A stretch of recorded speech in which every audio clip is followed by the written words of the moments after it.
Hi and welcome back to the channel, and if you are new here, as there are many of you new here, my name is Louise, and on this channel I talk about a wide variety of topics, but I do focus a lot on fitness and health and weight loss because that's what you guys enjoy watching. But today I want to get a little bit deeper, a little bit more into the psychology of weight loss, and I want to ask you a question, and I want you to answer honestly. What do you think will improve in your life when you get skinny? Now, I did a poll not too long ago where I asked whether you guys wanted to be muscular, strong, skinny, or lean. And overwhelmingly, the majority of you voted for skinny. And I think that this is a modern westernized culture thing. There are many cultures around the world that don't value skinniness the way we do. And I do blame social media, TV, movies, magazines from the eras gone past before social media. It's not just social media. We had other media before. So let's just say all forms of media have revered the slender or skinny woman. And I have been very skinny, and I've also been a little bit chubbier, not hugely overweight, but a little bit bigger than skinny. And to be very honest, my life did not improve in any significant way when I was at my skinniest or leanest. I never got skinny, I got lean. And the reason I say not skinny is I've got bigger legs.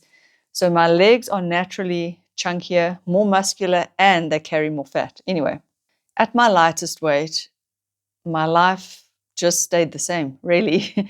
The only difference was more people asked me for weight loss advice. More people came up and spoke to me and asked me whether I was a personal trainer but also I was competing at the time. And so that may have been why they asked me all those questions. But when I was younger, I too revered being skinny or slim or lean above almost anything else. And it is something that young women are indoctrinated with. And I do blame the movie leading lady roles. The women that they choose in general tend to be pretty skinny. Not all of them, but a lot of them are pretty skinny.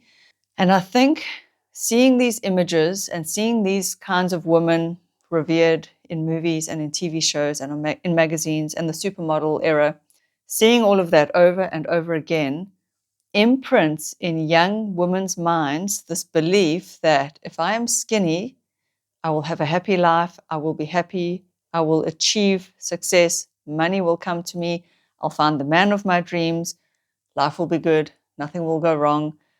And I hate to say it, but it's not true. There are some channels on YouTube. Do I name and shame or not? I don't know. One of them, her surname rhymes with rocks. Okay. No, let me just name it, Carmelita Fox. I've watched some of her stuff, and to me, it does promote eating disorders because she talks about herself looking very healthy as a beluga whale. And I'm thinking, girl, are you mad? She shows pictures of when she was bigger. She wasn't that big. And she disparages herself at that weight. And to me, that is not self-loving. That is not self-loving. And she seems to revere being thin at all costs. And she seems to promote the idea that being skinny is like the ultimate thing a woman can achieve. I do agree that our society is wired to not necessarily to favor the skinny woman, because I see many women of all weights achieving great things. But I do see there's a bias towards preferring the slender woman. And I'm not saying that that doesn't exist, but it's channels like hers that perpetuate that belief even more. And again, I'm not saying to be hugely overweight and obese is healthy. I think there's a middle ground. I do believe there's a middle ground where carrying a little bit of extra weight is not a problem at all. It's not a health problem.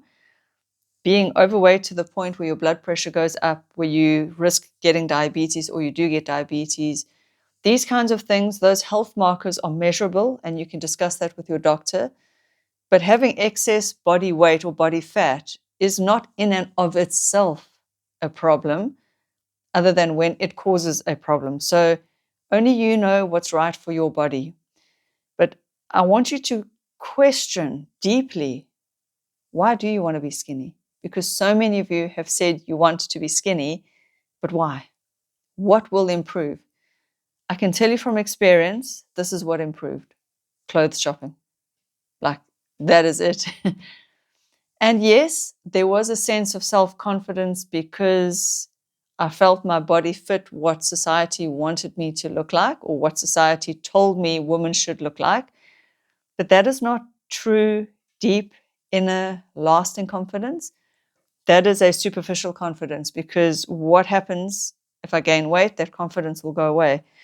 Now, I'm not saying it wasn't nice to be that lean, and I'm not too far off it now, but I am a little bit weightier, which means my thighs and my butt's a bit bigger, a bit jigglier, so what?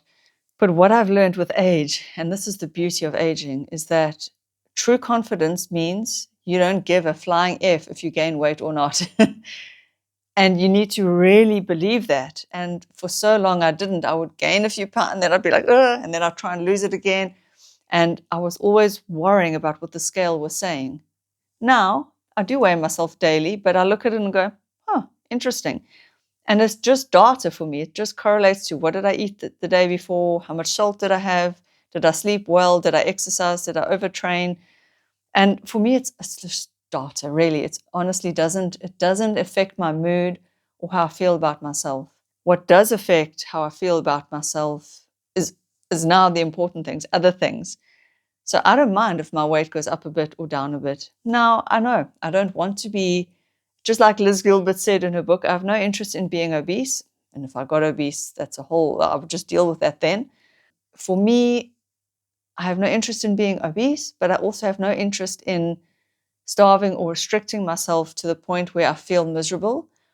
Sometimes I enjoy going on a healthy mission, eating well, not eating junk, seeing what happens to my body. I usually feel better when I do that. And so when I eat more whole foods, more vegetables, more fruits in general, my body responds really well.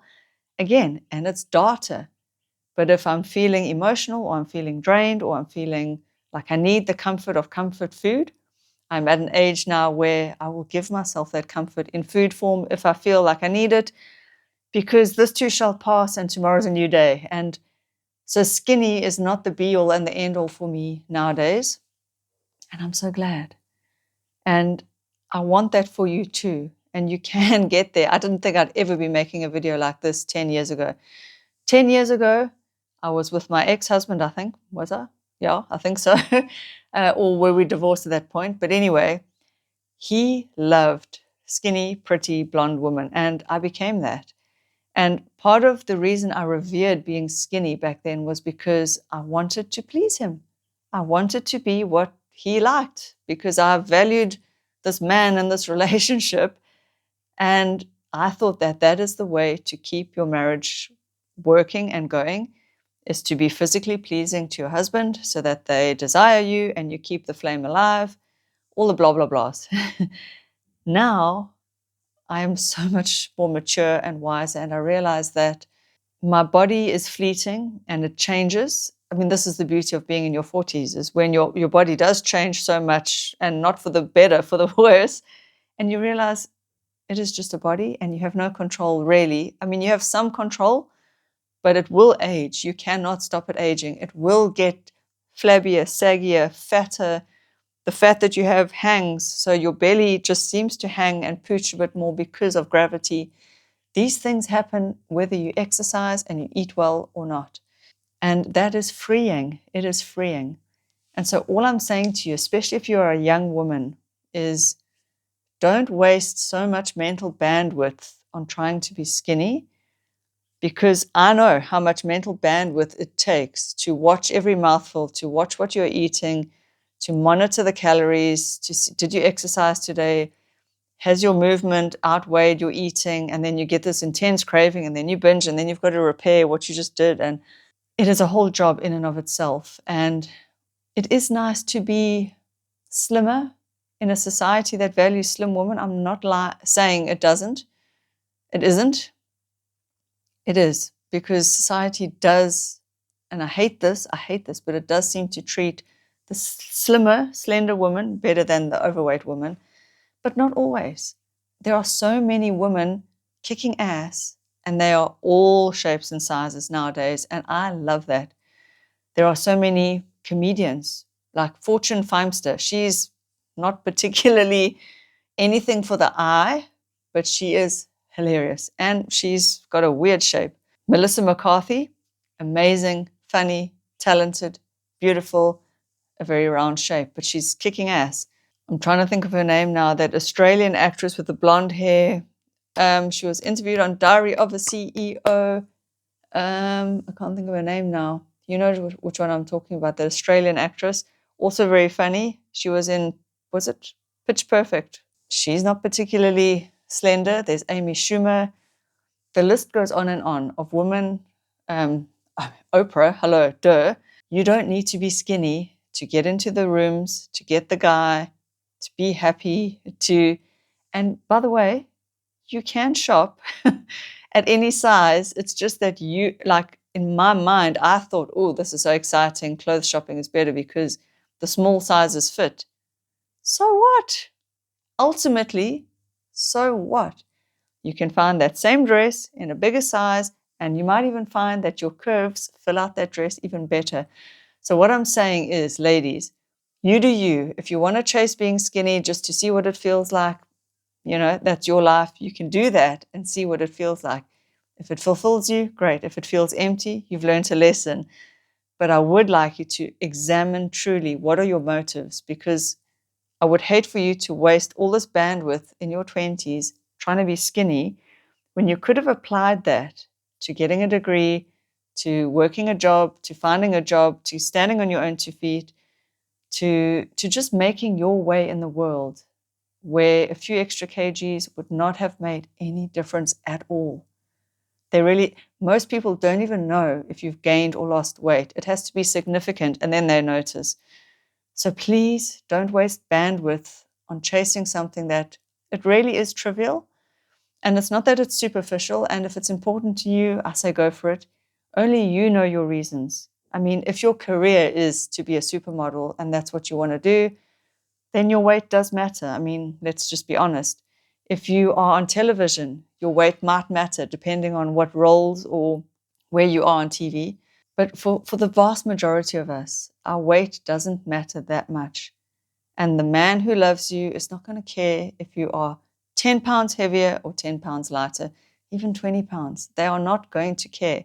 But if you've made it this far in the video, I know that you do care about your weight. And here's the bottom line when it comes to weight loss. I've said it a million times, but I'll keep saying it. The only thing that matters is the calorie deficit.